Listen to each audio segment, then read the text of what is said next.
And welcome to the Glacially Musical Podcast, the On the Road edition.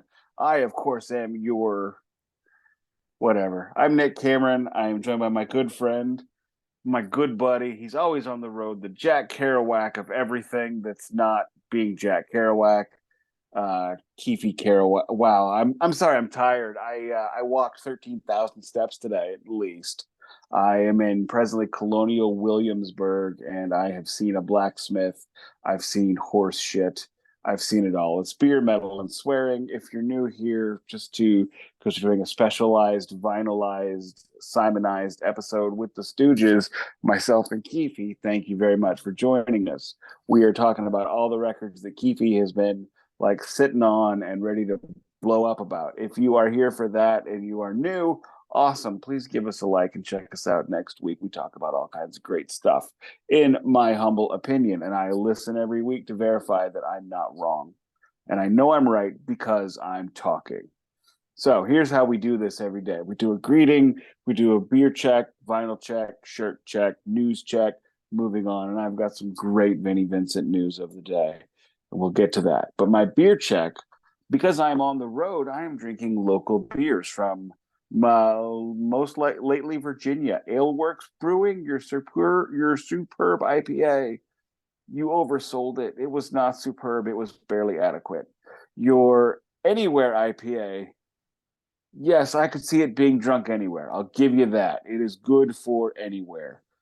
However, I'm done with the Aleworks Brewing of Virginia. But today, I am drinking Tankdog West Coast style Imperial IPA in the 19.2 ounce can because I don't want to remember this. Let me give a big shout out to Yeehaw Brewing. Their IPA was phenomenal. Their 80 weight Scottish heavy, a little squiffy. I don't know. I'm on my iPhone, so I don't know if you're going to hear a pop. And I'm pouring it into my face because I have no cup because I'm in a hotel. No pop. No pour. I should have had you poured into the ice bucket and drink it. This is a treat. First of all, Keefy Kerouac is absolutely the best one ever. You'll never. I didn't say that. I should have, but I didn't. No, you started to. I think you said Kerouac. So on the road, Keith Kerouac. I like Keith Kerouac. Okay. I'm gonna take it. I love Kerouac, and I love On the Road, and big fan. One of the first things I ever did when I first visited the city I now live in, San Francisco, was go to City Lights bookstore and see the Kerouac typewriter. Huh? I need you to pop that beer so I can drink mine. Sorry, pal. I'm drinking another Trader Joe's Heffa. I gotta say, love Trader Joe's beers. Trader Joe's beers are phenomenal. They're damn good. I'm gonna do the finger-fudge pour real quick. Well, one of us needs to. I've already had this beer before, so no delay. Nice head. Cheers and beers to you and your family vacation. Oh my God, this is delicious. Oh, good. I thought you were gonna say it was horrible. Oh, I have had a run of bad beer luck. No. This trip. Yeah, it's terrible. Everything apparently in Virginia. Their IPAs come one way, hazy and breakfasty. Oh, that's awful. Both of those. If you want your beer to taste like the cantaloupe at the end of a brunch, Virginia got you. Yikes. We're at dinner and I'm smelling this thing. It was called Friends of Dorothy. Posted a photo of it on Twitter today. Friends of Dorothy, and I'm like, wow, that is a great name for a beer. I'll get that. It's and I didn't read the description where it said pineapple and apricot, and I tasted it. And I went, pineapple sounds good, but I don't know about apricot. I know it doesn't. No, I like my beers to not be fruity. I like my beers to be beer flavored. Yeah, my grandmother was Dorothy, by the way. I don't need the beer. I don't need these other things, but this is the West Coast style IPA. West Coast style is Stone IPA, is Lagunitas, stuff like that. Great stuff. So I'm happy. I've been, like I said, I love that can. It is a good can. Pretty fun. This beer is this dog is ready to. Yeah. Well, he's jamming. He's got a boombox. He's got a boombox and a glass of beer. I mean, He's living his best life. It's apropos of this podcast. He's clearly on lots of steroids.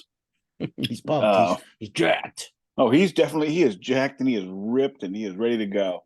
Of course, as this is a big old vinyl episode, there's no vinyl check, but there's only no vinyl check because the records are in the car. Yes, we bought records. You've been record shopping. All right. Got a couple records on this trip in the worst flea market I've ever been to in Tennessee. If you want to see maggots everywhere and photos of Donald Trump everywhere, go to that flea market. I am sincerely shocked you went as a family to Tennessee. It seems like against everything you and the Mrs. Cameron would be about. You know what? There's some good people and good stuff. I'm sure there's good food, good people. Dollywood, Tennessee, the Parthenon, or whatever they have there in Knoxville. I know, yeah. A lot of good stuff. Yeah, but I'm never going to that flea market again. I felt mildly uncomfortable. Good to know. If you have notable and good places, record stores along the way, save it for the next episode. I don't have any yet. Okay. If you have one, if you come across one, save it and let us know, and we'll check them. But I'm glad you picked up some records. I'm excited to hear about those next time or when you get home. News check, shirt check?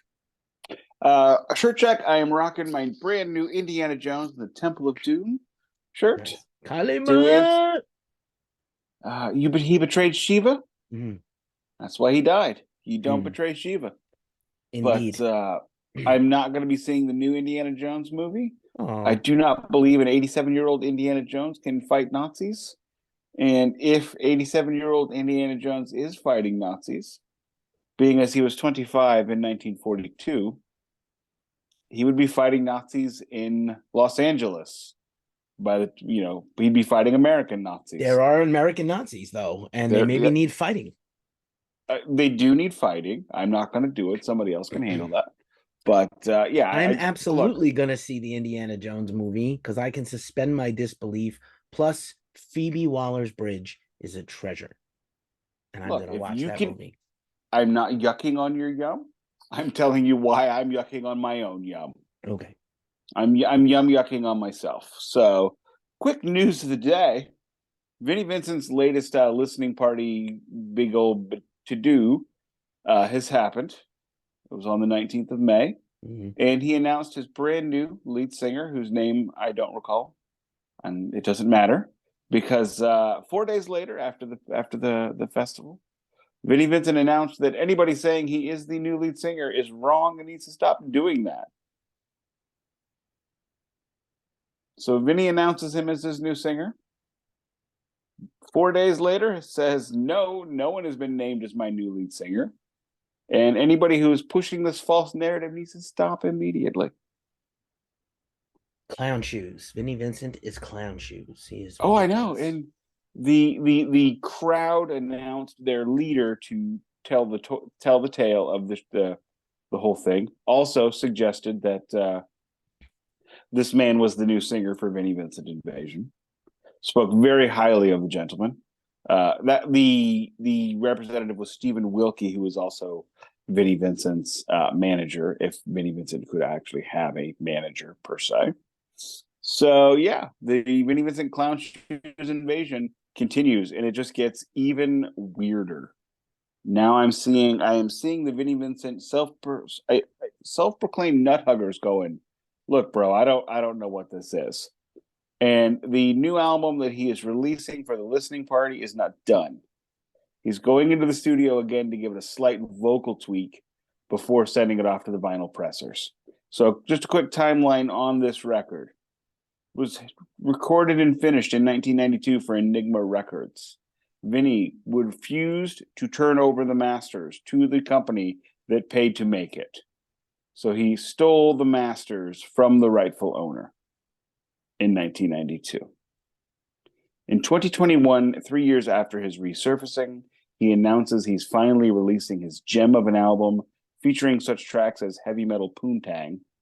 This is his masterwork as per the internet character that he has created that I interact with sometimes, who refers to me as an angry ferret on acid. full story. And so that was 2021. In 2022, there was a listening party for the press, and they were going crazy over it and loved it. And many interviews for Vinnie Vincent during this listening party. However, it would be another year minimum before it was released, but it had already been sent to the pressers, according to Neil Davis, the money man behind Creatures Fest, of which I spoke about at length last year. Now in 2023, there is another listening party for the fans. You did have to pay $500 to go to attend. And this is a listening party for a record that is not finished, according to Vinnie Vincent. So he's going to go back into the studio, finish it, then send it to the pressing plants. So I'm going to go out on a limb here. Based on this is the fourth release of this record, and we've yet to have the first release happen, this record is not going to be released. Just my opinion. It's like Schrodinger's cat's record. Oh, this is definitely Schrodinger's record. Does it exist? Like, does it exist if you never see it? If you've never seen it and you've never heard it, is it being pressed? Which pressing story is true? I have no It was words. supposed to be pressed in 2021. It was sent to the pressers for sure in 2022. And now it's going to be sent to the pressers once this one more tweak is done. And as we all know, Vinnie Vincent has a wonderful reputation for really beating a dead horse. In fact, I would say we need to come up with a new term for his studio work. It is not beating the dead horse, because that is not strong enough. I will call it liquefying a dead horse. No horses were harmed in the attempt of these metaphors, folks. I did dodge horse shit today, though. And I made a joke that nobody got. I said, oh, look, there's horse poop for purchase. And my companions were like, no, it's free. I'm like, yes, but you can gain purchase with it. Get it? It's a good joke. It's a good joke, but it's not going to land with your child and your wife. I don't even have words after that news item, so I think we'll just talk about since we last met. Look, I wish I could stop. I wish I could just stop following and commenting on this Vinnie Vincent shit. I don't know what's worse. Again, I continue to go like, what's worse? Ace, Vinnie, Gene and Paul. It is a never-ending story of mierda. I don't know with these guys what is real and not real. I just want them to all go away. And I'm ready for them all to be done. Stop talking to the press. Stop doing things. Probably a few more years. I know Ace has a record about to get announced. It's called Moonwalk, by the way. Whatever. Just ridiculous. I'm not trying to encourage you. I'm trying to discourage you. But no, I have no interest. I am not buying this. I didn't buy Spaceman or Origins Volume 2. I know. I think the time in my life where I buy Ace's new records has come and gone. Thankfully. We had a good run. All right. Really quick. Just general news. Probably the biggest news story of the current season. Foo Fighters kicked off their world tour, announced a new drummer, new records coming out this week. I'm on the review. I don't know if I'm ready for it. It's going to be very emotional. But they picked the right guy. They picked Josh Freese of many bands. Descendants and was 9 Inch Nails, A Perfect Circle, Suicidal Tendencies, a million records this guy's played on. And his own solo career. I got to interview him last year. So they definitely picked the right guy. I think they were interested in Matt Cameron. I had a suspicion that he wouldn't be able to commit to doing it because of Pearl Jam.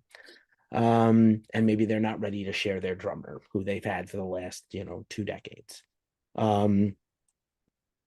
Just as some personal stuff, I'm still not well from my illness and my adventure at the Sick New World Fest in Vegas. But I have been, I did finally go to my first show since the festival 2 weeks ago.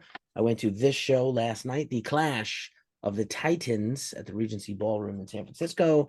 That was Sepultura, Creator, Death Angel, and Spirit World, who is like one of the most surprising bands of this year. Spirit World is like a cross between like Cowboys playing hardcore, playing Slayer riffs. So put your mind on that. Rhinestone jackets and a pedal steel, but also hardcore, but also metal. And Death Angel hometown crowd sold out the show probably on the strength of Death Angel. Great performance. They just announced another hometown show later in the year. Creator and Sepultura have been switching the headline spots. Creator killed it. They had a very elaborate stage setup. It was like unusually hot in the venue, and the sound in that venue is already normally not that great. The PA is constantly struggles to support metal. So there was a lot of like waiting for them to chant Creator and like, I want to hear you in the balcony, to the back, no the front. It's like, yo, it's hot in here. It's a very long show. Doors were at 5:30. Please hurry it up. But great show. Great show. You know what? I love lots of bands. I love all that stuff. But you know what, bro? I'm 47 goddamn years old. I'm ready for 2 band shows and out. And then Sepultura mercifully had an hour and a half to play 11 songs, and they finished it in exactly 1 hour. They just blasted through their whole set. It was unbelievable. They were great. Always some strange, weird, racist people in the audience when Sepultura plays. They don't like Derek Green, but if they met Derek Green, they definitely wouldn't say shit to him. Correct me if I'm wrong, but Derek Green is the vocalist on the Rock and Rio album. Yeah, I believe so. Yeah, I don't think they ever had yeah.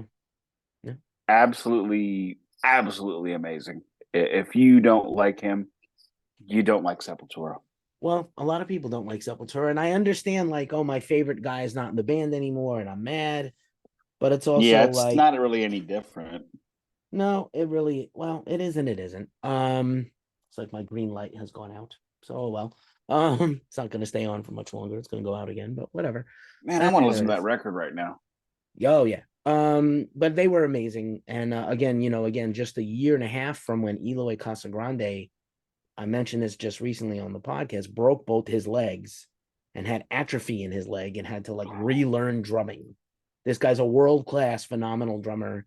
He's been in the band a long time at this point, and then he had to reteach himself how to drum to be able to go back and play live. And he had to actually change how he does some of the things. So awesome stuff. My ear held up, although I had a couple of dicey moments when I thought I was going to run out of the venue screaming. I don't recommend people going to heavy metal shows with a major hearing issue. But I held up. So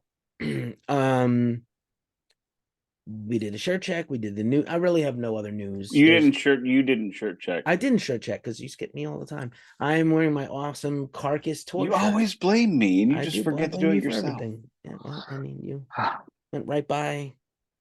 Anyway, Carcass live, tour shirt from just recently. You can't blame me today. I'm in a different time zone. That's fair. The air is different here. The beer is hazy. I know that is a travesty. The beer is hazy. It is a shame. Let me see if I can quickly work with this backup light because I got all kinds of lighting here. But no, that's too bright and that's not green enough. Oh well, we'll stick this over here and see if it helps. But anyway, I had the poster ready. So on with the meat of the episode, unless you have anything else. I don't think I do. I've got mindless. I have mindless meanderings that no one needs. So no worries. We'll go with no. When I'm on the road later this summer, and other times, we'll see how we do this arrangement. Hopefully, it holds up. My gear is gonna have to come on the road with me. But anywho, so this is Keefy's big vinyl score. I've been sitting on a lot of. I would have brought my gear if I knew for sure we could record this. Yeah, it's no problem. This is acceptable. I will see what I'll be able to do, depending on my schedule and things. But that's not until July or August, so we're good for now. But anyway, my big vinyl score. I've been sitting on a lot of records for a long time. 2 months ago, I had a major weekend score where I not only went to a vinyl pop-up shop, but an all-weekend metal festival. And I acquired a lot of records. It's actually the most purchasing I have done in a long time. I've been getting a lot of records sent to me for free and then buying them in dribs and drabs. But this was an indulgence. I haven't, not made a money here, but like when I went hard. And so over 3 days in a row, I did two things. On a Friday, I came down, and I think there was a third show, and I didn't buy any. There was another concert baked in there somewhere, and I didn't buy any vinyl that night. But I went to Fat Wreckords, which is the one of the best punk record labels there is based officially in San Francisco, where NoFX was for a long time based out of, and they have a warehouse maybe a few miles away from where I live, and occasionally, sporadically, every once in a while, like Haley's Comet, they open a pop-up shop day where they liquidate stuff. So I know there's going to be stuff on sale, maybe not mint condition stuff, but stuff I'm willing to buy. It was cool. I did a social media video. I shared it. I'll link it in the description here. You can see what it looks like. It's really cool. They got a lot of stuff from the history of the label, Warped Tour. If you're not familiar with Fat Mike and NoFX, basically, I don't want to say invented pop punk, but surely American pop punk that ended up shaping and changing the 90s was formed when NoFX was formed in the early 80s. They were responsible for releasing the first music from Green Day, Blink-182, and countless other punk bands. So I'm constantly, like, for a long time, I would go every week onto their website, because usually they'll just have like a little notice, pop-up store, this date, this time, for 3 hours only. Like, literally, it's like this window. 3 hours? Or 2 or 3 hours totally, because it's not like an official, it's just like one front room in their warehouse building in a nondescript place. It's not in a major thoroughfare in San Francisco. I had to find where it was. It's like in an industrial park where the warehouse is, and then they have like a front room that's their shop that they occasionally open. It's not open all the time. I think if it was in a better location, they could open it all the time and sell a lot of records there. But anywho, so first things first, I went to the pop-up shop and I got a handful of records that I bought at varying prices. I'm going to share with you some prices. When you are ready, I have a ridiculous short story to tell. Sure. Do you want to tell it first or last? Sure, I'll go ahead and do it. Go ahead. So my child has grown rather weary of me screaming at her, "I've got this on vinyl." However, she is gleefully delighted to tell me when she has something on vinyl. So we came up with we now have to high five if we both have a song on vinyl. I like that. That's very, I like the unilateralness of this. So, first things first, they didn't have a lot of new stuff on sale at this Fat Wreckords pop-up, just a handful of new records. Not all that I was interested in, but the bins of stuff they were trying to get rid of, 7 inches from across their history, vinyls, some of them not in the best shape, but mostly priced at $10 each. So, at $10 is a price point, I'm going to try to buy a bunch. $10 is a great price point because basically in my brain, $10 is $3 on Discogs. Right. Now, all these were the jackets were dinged up, but the rest of otherwise perfect. Mm-hmm. So $10. This is Rise Against's debut record. And we're all gonna ding the corners if you listen to them anyway. Well, I mean, like, I don't know. I was gone Discogs entering these, and I didn't really know how to put them in because they're significantly, like, each corner's got a damage. So I didn't. When you put in your Discogs, do you like put the condition? Sometimes, if I'm confident, I don't bother. If they're brand new, I don't bother. I mean, it affects the monetary amount. In case I ever want to sell anything. I just have it there for insurance purposes. Right. Most of these came at most of the stuff they have variants, they have cool color things, and some of these came with a download card, and they all came with like a cool insert. But so here's Rise Against debut album, The Unraveling. It's kind of a little before they had landed on their style that's kind of a cross between hardcore punk and metalcore and rock. Very inspired. They have a very like Load era Metallica guitar sound, but they do a lot of thrashy punk kind of riffs. And I think you would enjoy them, and they're very political, like Rage Against the Machine political. So, well, you know me, I'm not a very political person. Not at all. Here's a band I have seen this year, just a few months ago. This is the ouch. This is the Flatliners and their most recent album, New Ruin. I don't know if I should take these out of the sleeve or not for time. But you can see already in the mylar. Now, here's a fun thing. Some of these came with a weird plastic that I don't think counts as a mylar, but you tell me. This is like a very thicky mylar. Close enough. Would you count? Close would enough. you leave this Yeah. in? You would leave these If in. if I had that, I would not change it out. The thing Okay. is, it's Keefy, if you want to quickly 30 seconds or less describe why we do the mylar, go ahead. Or if you want me to do it, I'll do it. You go ahead. The biggest thing is it is going to sound so ridiculous, but the mylar sleeves improve your sound quality. Most of the scratchiness in a record, well, all of the scratchiness in a record comes from poor care. So you clean it, you keep it in mylar, because if you don't keep it in the mylar, what you get is you get static electricity. Those paper sleeves get all the static, and the only way to get that static out is to clean it. Clean it or buy the static electricity gun, or if you clean it, you're two birds, one stone. So that's any of those things that do anti-static. That's whether it's the thick mylar like that, whether it's the paper sleeves with the plastic on the inside, it all gets the job done. Excellent. Thank you. And So, definitely switch to do not use those paper inner sleeves ever. Yeah, I'm slowly getting rid of them all. So they all came, all these Fat Wreckords releases came in a paper sleeve. That's fine. There were extras like download cards and very cool fancy inserts.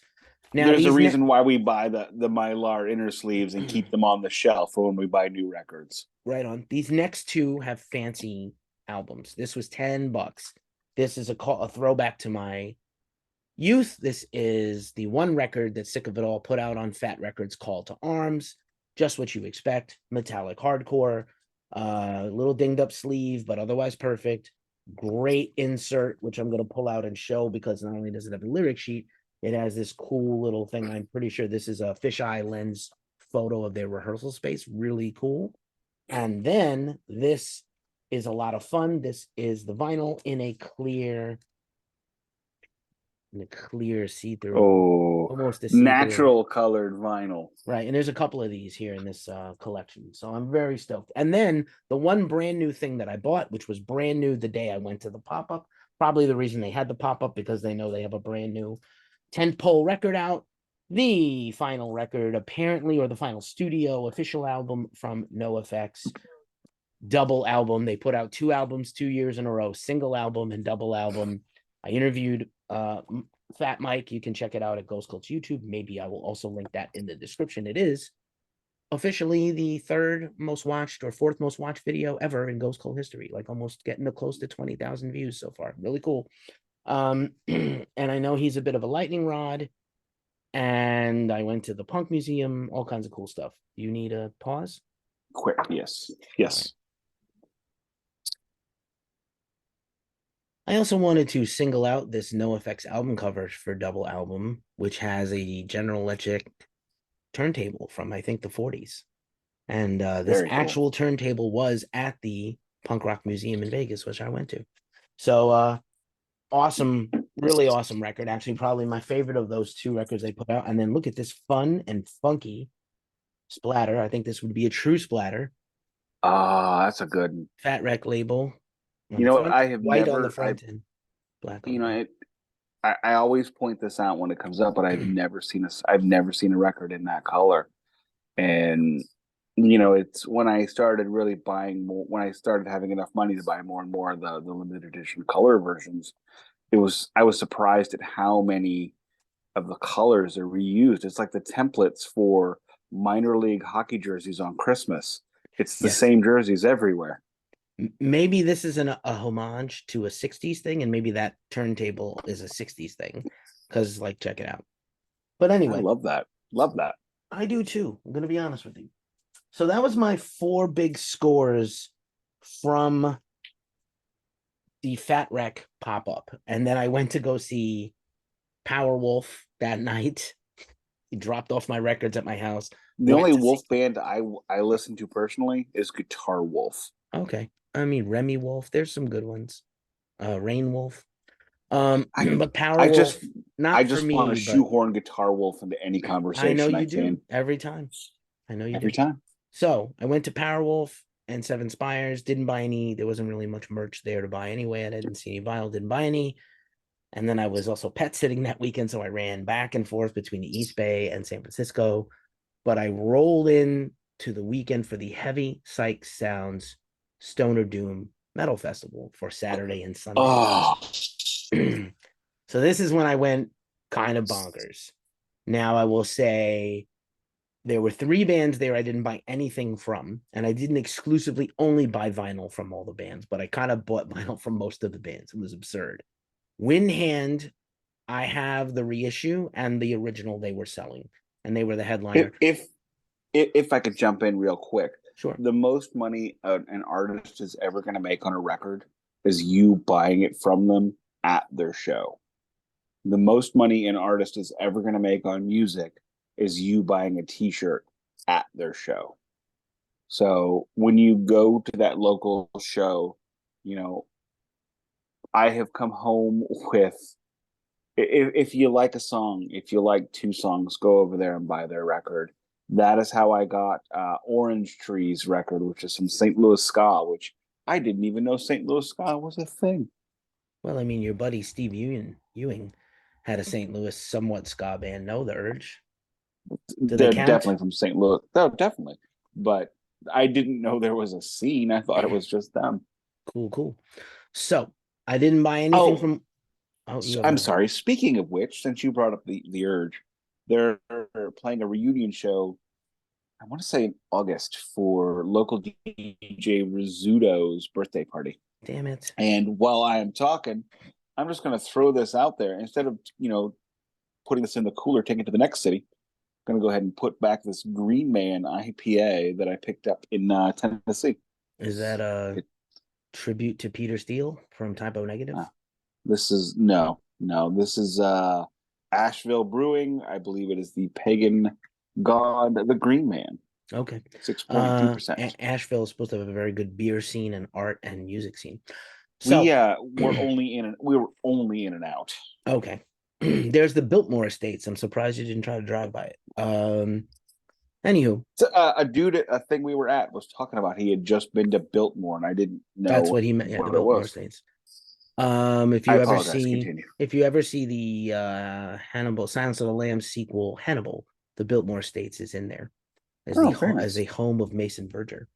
Anywho, so creepy. I just literally watched all the Hannibals also on a binge.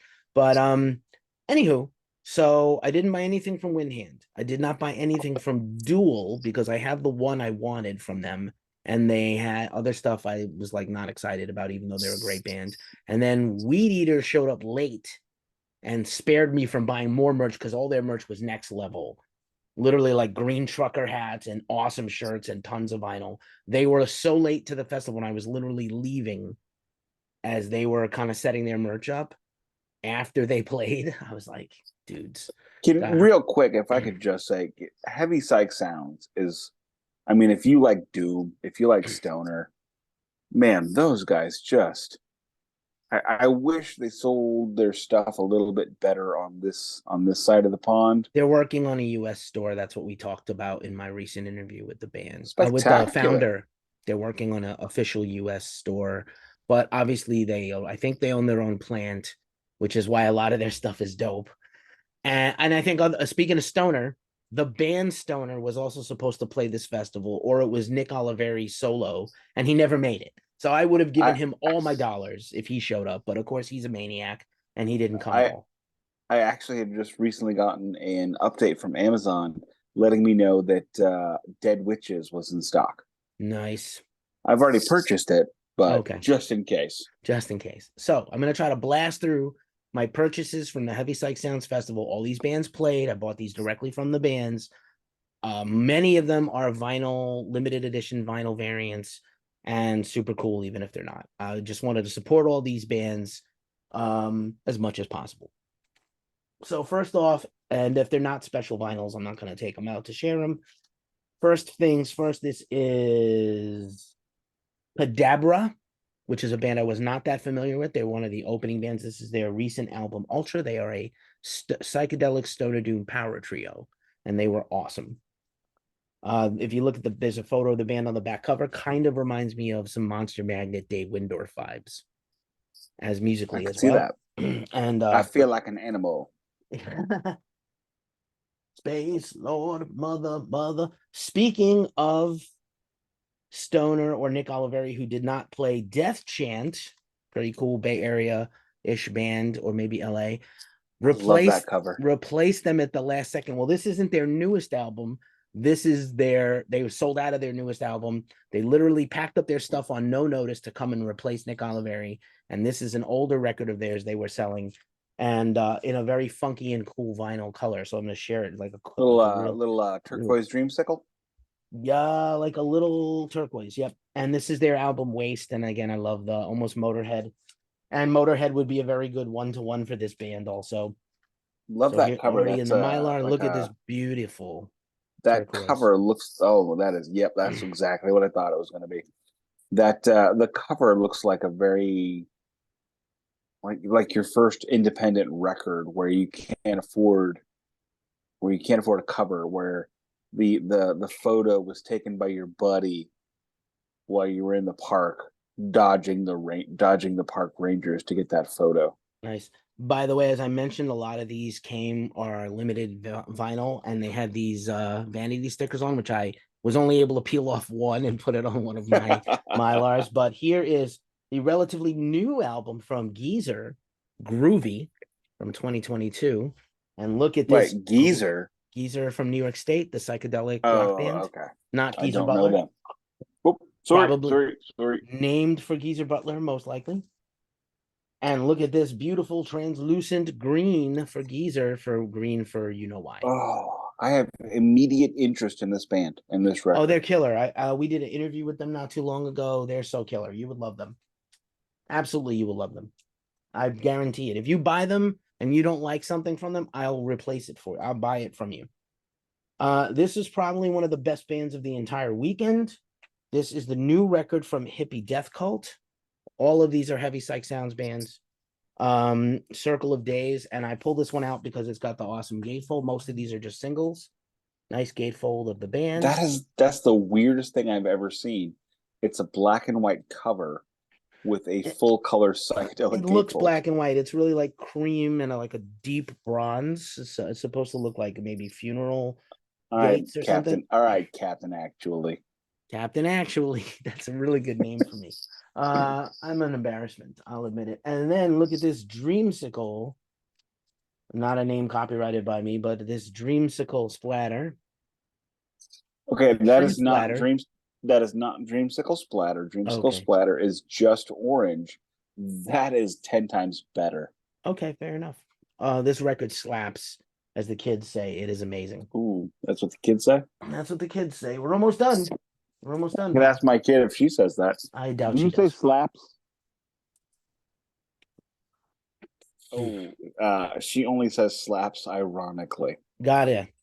So here's a band, again, I was not too familiar with before the festival, Witch Pit, and I believe they're from North Carolina.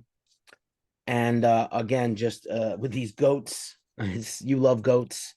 I do love goats. These are goats and crosses on the front cover. The Weight of Death is the name of this album. And look at this guy. I think this is the cover for Witch Pit. You know what? I already saw what's coming up, and I'm gonna shut up. Just pop it up. Already. I'll wait. You know already the two-tone, which we've seen before on other things, and you mentioned about patterns. So, I mean, like, again, does it make it sound better? No. But does it make it more enjoyable? Yes. Yes. I do. I love the two-tone. The two-tone is the most underused and underrated color pattern because it looks ridiculous. I only have like 2 or 3 two-tones, if even that. I know I've got Guar, America Must Be Destroyed. No. Ragnarok? I don't know which record it is. I have a Guar record on two-tone that's black and red, and it just looks awesome. People The watching this two on YouTube are seeing Nick clench up because he can't turn around and pull it out to show everybody. there's nothing behind He's me. only nothing behind him but a hotel bed and a generic painting. But yeah, Hey, Witch Pit. I'm on the road. I'm doing this for everyone. Witch Pit impressed me, and I wanted to show them some love. And I bought other things. I bought like a tote bag from Windhand and koozies, and you've seen me drink out of my Heavy Psych Sounds Fest cup. And I bought one shirt from a band that didn't have Is that vinyl. cup? Is that a pint glass? This pint today? No, the Heavy Psych Sounds Oh, it's glass. a tumbler, right? Like I don't have it Oh, handy, but okay. I was gonna say because if it were a pint glass and you didn't get me one, oh, sure, of course. you might get punched. I might get punched. By the way, I went to see, this is totally funny and I'm going to out myself. I went to go see The Little Mermaid the other night with a friend, Well, you do and you. No it was judgment. amazing. It's absolutely amazing, beautifully There you done. go. I hate Disney But with the fiery passion, and they I bought a bunch of always have. snacks and drinks that I would never buy at the movies, but they did, and I got this Fast 10 cup. I've seen two of these movies and I have no desire to see any more. You've But seen like, more than me. I've seen none yeah, because I'm I not a saw. car person, don't drive and I'm don't not care about either. cars. Go I hate boom. cars. Cars go boom I, boom. I don't care. I married a car lady, and that's fine. That's good enough. But I like my car to be quiet and efficient. Very well. That's what I look for. I was gonna say something, but I forgot what it was. So I was Last two albums purchased at the festival. Cosmic Reaper, self-titled. This band rules. Again, a common theme. Another Heavy Psych Sounds band. I think one of these bands was a Rise Against Records one, a Rise Above Records. Most of these were Heavy Psych Sounds, of course. And look at this. Here's another one. What would you call this? Halloween splatter? I would. You know what? Nobody else calls it this, but I'd call it saltwater taffy. Fair enough. Remember And saltwater taffy? yep. Do I like it? What? I didn't ask that question. Oh. I said, "Do you remember it?" I live in the town where it came from. Yeah. I love it. I Do you? I'll love bring it. you some. No, I got plenty. It's fine. All right. Cool. But what colors were the wrappers? Well, I think obviously the common theme of the color is a burnt sienna here. It's an orange. Burnt sienna. Wow, we are Black and orange. fancy. We are Oh, fancy. wow, wow, I grew very up around fancy. artists, so I know All art. right, I'm not judging. This I'm is not literally judging. the most pompous bullshit thing I've ever said in my whole life. Anyway, I need my head examined. And then finally, another band that just ripped the whole shit up at this festival, Warlung, with this very muted, maybe even Native American artwork here. Vulture's Paradise, not to be confused with Gangsta's Paradise. And the Warlung You went just there. kind of, I was a little surprised the Warlung didn't come with an insert, but the vinyl. Nothing. No, really, the vinyl made. And you know what? And that's fine. I mean, that's fine. We start getting spoiled. None of these had a digital download card, which is fine. None of them had a mylar. They were all on a paper sleeve. What should I do with my leftover paper sleeves? Burn them, right? Yeah, I throw them away. Yeah, so no one else. It's like finding a dynamite. You got to get rid of this safely so neighborhood kids play with it. And here's the Warlung. Is just a straight up creamsicle. So a lot of orange going on here. Not bad, not and bad. that is the big vinyl score. So I think that's about and again, so most all of these were 20 or 25. The three from Fat Wreck that were all, getting rid of bin, $10 bin were $10. And the double album was the most expensive one of the whole weekend at 30. I know that Fat Wreck sells their brand new stuff online for 40. So they had it for 30 at the store. And I think they had a couple other new ones I wasn't too interested in. Well, this is a very big, like a lot of albums for me to process. I haven't obviously only listened to a few of them. The High Reaper, not High Reaper, the Hippie Death Cult. High Reaper is awesome. High Reaper is awesome. They have a new record coming soon. So Hippie Death Cult and Warlung I've listened to quite a bit. The others I need to. I think Death Chant is technically, I'm not going to dig through to pull it out, but I think Death Chant is the one that's Rise Above Records. So that is that. That is Keefy's big vinyl score. There are more vinyls yet to check in future episodes we haven't got to yet, but I wanted to get this out of the way so I could just process and move on and Discogs them all. And yeah, that's my internet is crapping the bed naturally as we get to the We're end of the we're we're episode. we're good now. We're good. But yeah, If I could have a 5 minute platform, go if you for don't mind, it. I'm gonna sit here and drink beer. I'm gonna do this and drink beer. I can do two things. Keefy, and you know what, my friend, I want to give you a great compliment on this because you went to a festival and you supported the artists. I mean, how many? Think about when a band presses a record nowadays, and I love heavy psych sounds, and this is not a slight by any stretch of the imagination. How many copies do you think they press? Maybe 500 a pressing, maybe. Probably They'll mostly probably 300. yeah, between 3 and 500. So consider a heavy psych sounds artist like Dead Witches or Hippie Death Cult. They're gonna do 10 to 15 date tours when they can. This isn't Metallica, this isn't Megadeth, this isn't Clutch going out for 60, 70, 80 dates a year. Metallica only does 50 dates a year now, tops. And that's crazy more than all the bands we're talking about. They just can't. So how many records do you think they sell in a night? 20 on a good night? You know, I don't think anybody expects you to buy. When I say you, I mean you, the listener. I don't think anybody expects everyone who goes to a show to buy a shirt, an album, a sticker, or whatever. But how many shows does the average music fan go to? When I'm reviewing, when I'm really crazy about reviewing, I could probably go to 10 shows a month, even in my little city. And not New York, not San Francisco, not Los Angeles, not Chicago. I try to buy something from someone. And if you're keeping in mind one thing, the headliner gets the money. So the headliner gets the door. The opening acts don't. So if you're only going to buy one thing, try to look at one of the opening acts and open your heart, open your mind, and open your wallet. Even if you're buying a $10 t-shirt, even if you're buying a $5 CD, although this is not a podcast where we speak highly of the CD, we are like, going to quote Mike D, still listening to Wax, not using the CD, except I still do, but I don't, you know what I mean. And it's important to remember, especially if you go to a show to see an opening act.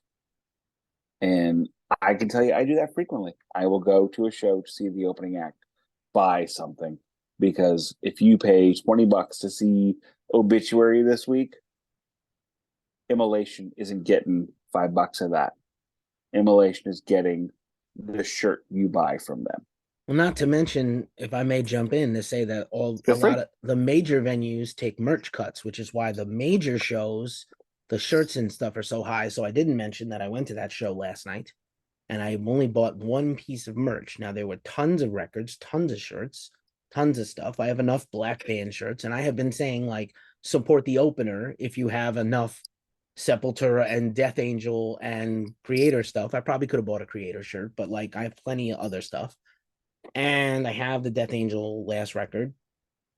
And I wanted the Spirit World new record. I actually waited to go to the tour to buy the record. They were sold out and they didn't have any. So I could have bought their earlier records, but they also had a book written by the lead singer. So I was like, you know what? I'm going to buy this book because that's cool and different. So I didn't buy a vinyl last night, but I did buy the thing. And that was a major show at a major venue in like a Live Nation or AEG venue where the shirts were all $40 and all the bands have to charge $40 and all the vinyl is $25 or $30 and different things. And I don't need another trucker hat for $40 or $30. So I got that book. But I would say, like, I got into that festival for free to review it, but I wanted to support all the bands. Like, I don't take it for granted that I get into these shows free in exchange for a review. It is not a quid pro quo, and I still support the bands I care about. So I was half those bands I had never heard of before that day. And I just watched them live and I turned right around about face when they were done and bought their stuff. The last time I reviewed Master, they came with a band called Dusk. And they are a doom death band from Wisconsin, and I cannot stop singing their praises. They didn't have a new record, but they had a double album of both of their albums. And if you like Canoma, those kinds of bands, Dusk will tickle all your sensitivities.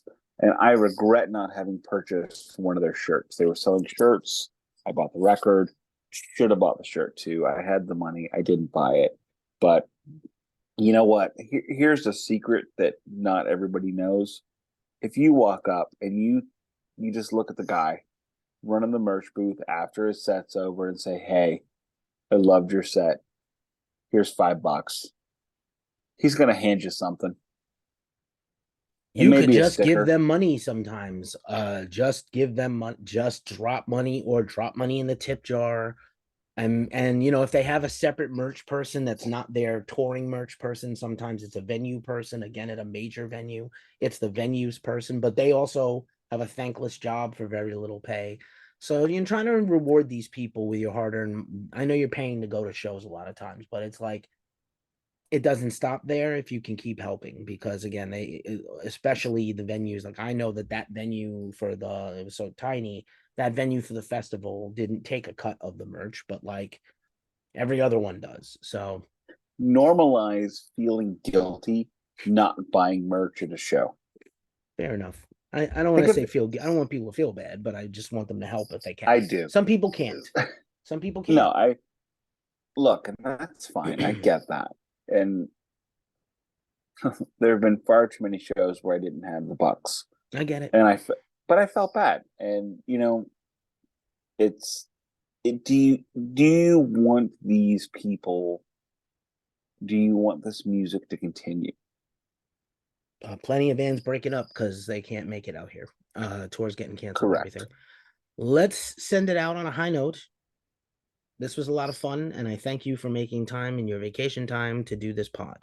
Why don't you take us home, and we'll say goodnight. Well, I've had more to drink than you, but I guess I can do that. Thank you very much for listening to Keefy talk while I drank. I appreciate that. It's I'm on vacation. I get to, but you know, again, let's really just point out that Keefy did everything correct at a show. He went to a show to review it, and he still bought merch. I can't tell you how many times I did the exact same thing and got yelled at by my wife. This is supposed to be a free night, Nick. Ain't nothing free. But go to the shows, support the artists. If you don't have enough money to buy a shirt, put $2, just hand them a couple dollars, something. And like if I could, right now I'm road tripping, and it costs us about $12 on a road trip to go 100 miles. So if you bought a record from somebody in, say, St. Louis, where I live, one record gets them halfway to the next town. Just try to remember that when you go to a show. Support the artists, love them, buy their records, tell your friends about them. You know, Keefy and I have both gotten into the musician's trade, the journalism road I can't speak for Keefy, but I can speak for me.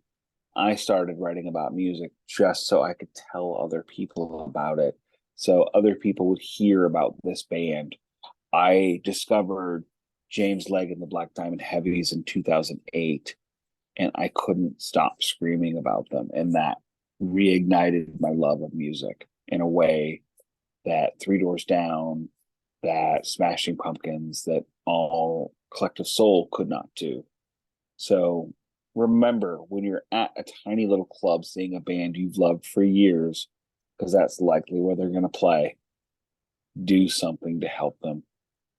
Buy one less beer and give them $5. Just a thought. With that being said, thank you for listening. It is always a pleasure to speak to you. If you've made it this far, you are spectacular, you are amazing, and you appreciate the sacrifice I'm giving to you this evening. So hopefully you can at least give a like, drop a comment, say, Nick, you're an idiot, spend time with your family. But as it's being said, on this road trip, I'm not going to Peoria. This is the Glacially Musical Podcast. It does not play in Peoria.